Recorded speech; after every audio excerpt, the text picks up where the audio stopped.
So I'm officially 38 weeks pregnant now. The baby can come any day now, and I've decided to go ahead and start packing up my hospital bag. I'm going through my favorite, most vibrant, colorful hijabs and my favorite clothing. Go ahead and get them packed up for the hospital. I have a doctor's appointment today.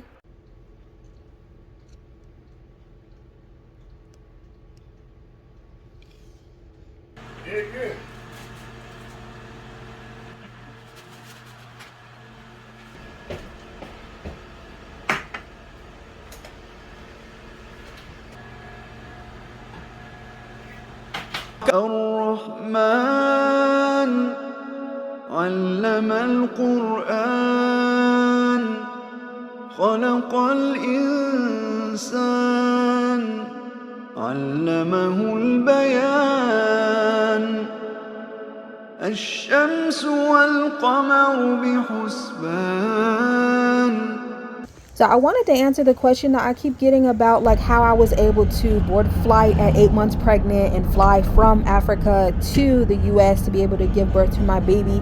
You know, how I was able to find a doctor and everything. So I was blessed to be able to go and see the last clinic that I attended with my last baby. You know, before moving to Gambia, had given birth to a baby about 4 weeks prior to moving to Gambia, and the doctor's office actually allowed me to come back in at 36 weeks pregnant, since I was already a former patient of theirs. So that was definitely a huge blessing. So whenever I came to my first appointment here in the US, they wanted to do all of their testing on their own, draw their own labs, do their own ultrasound and everything. All of that was to be expected though, because I was getting care outside of the country. So they basically started me off like a new patient here at the clinic.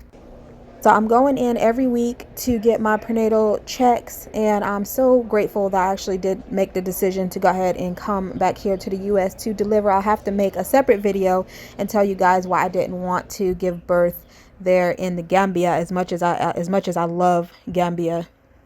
So I just left out of my 38-week appointment. I'm actually 4 centimeters dilated, and they wanted to send me straight to the hospital and admit me.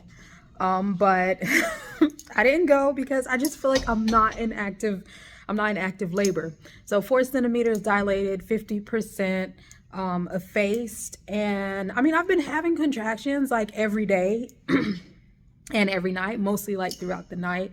But I don't feel like I'm in active labor. So I dread taking Pitocin. I definitely don't want to take Pitocin. So I'm not feeling like really encouraged to go to the hospital and be admitted. I want to be there like for the least time possible.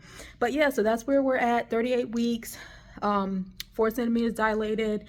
And I'm just gonna go home and I don't know, I might do some walking and see if the labor contractions come on, a lot stronger than what they are right now, because I definitely feel like I'm not in active labor and I don't want to be sitting in the hospital. So we'll see how the rest of the day and the evening goes.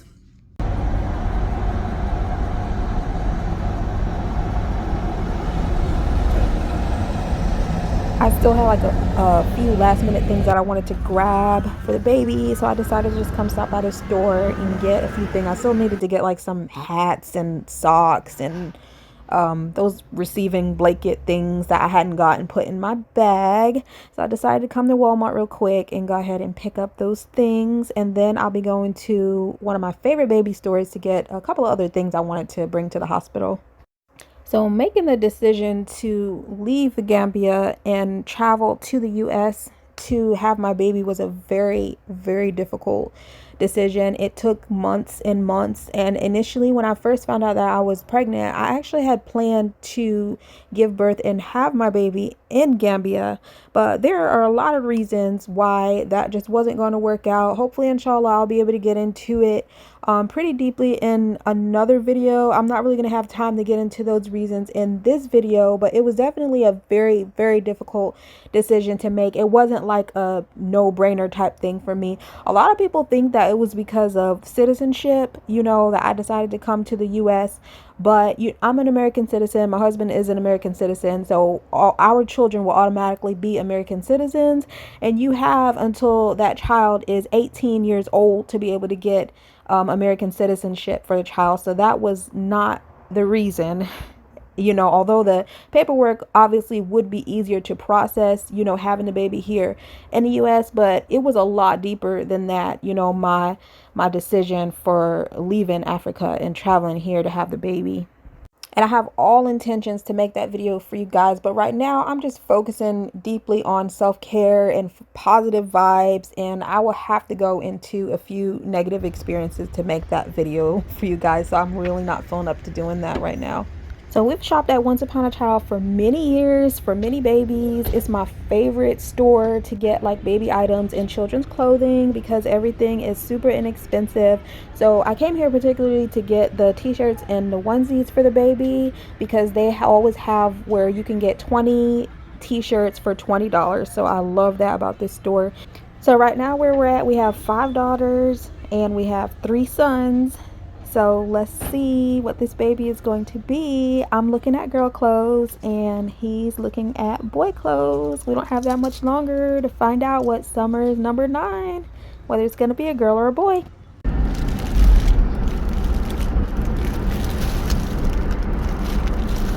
Yeah, so instead of laying in the hospital bed trying to force my baby to come, I decided to just kind of take it easy and do some activities that I find to be relaxing. I very much rather read some uplifting books and to be free to just walk around and, allow gravity and nature to take its course with preparing the baby for its grand entrance. I'm definitely feeling really relaxed and just listening to my body, focusing on my thoughts, focusing on how I feel, and just trying to be as comfortable as possible. So I didn't end up having to go into the hospital at all. The contractions never came on stronger, but now it's Fajr time the next day and I'm feeling contractions. They're actually feeling pretty strong, so I don't know, I might have to go in at some point today. I'm gonna keep track of the timing and the intensity. Yeah, I'm actually having contractions right now, so, and they're pretty intense, so we might go in today, but we'll see.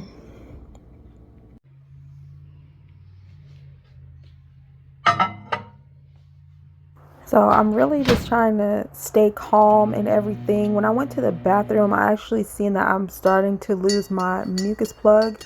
I definitely had like a small amount of bleeding there, but I'm not even telling my husband because he just tends to get over excited and overreact. And I definitely don't want him trying to persuade me to go to the hospital because I don't feel like my body is ready still.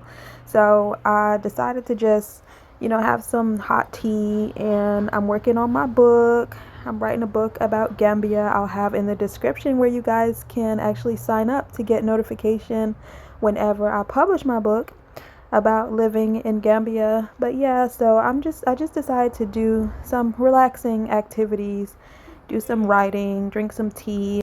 Okay, so I wanted to come and let you guys know that I didn't end up vlogging throughout day 2 because I woke up early in the morning around like 5:45 in the morning, and I made fajr and everything. All that night I was having contractions. Early that morning I was having pretty severe, like painful contractions, but then it tapered off like before 1 hour.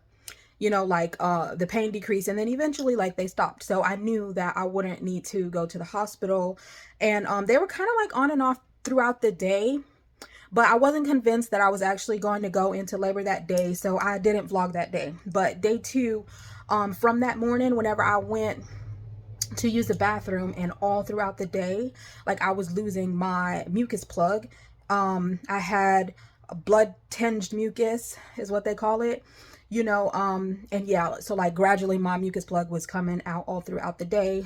And so I just wanted to tell you guys that's what happened like the next day after they wanted me to go into the hospital. I didn't end up going in at all. And I was just really really convinced to just kind of listen to my body, pay attention to what was going on. There wasn't anything alarming, making me feel like, oh, I need to go to the hospital or I even need to call in. I've almost had a baby at home on accident because like I thought that I was having Braxton Hicks and it was actually true labor.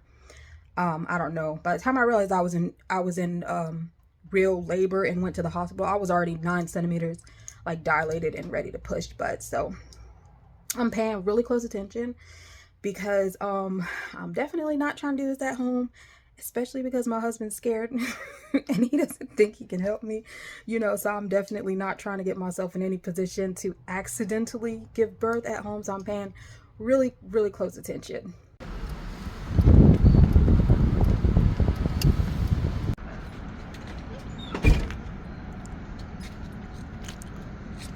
الشمس والقمر رأيتهم لي ساجدين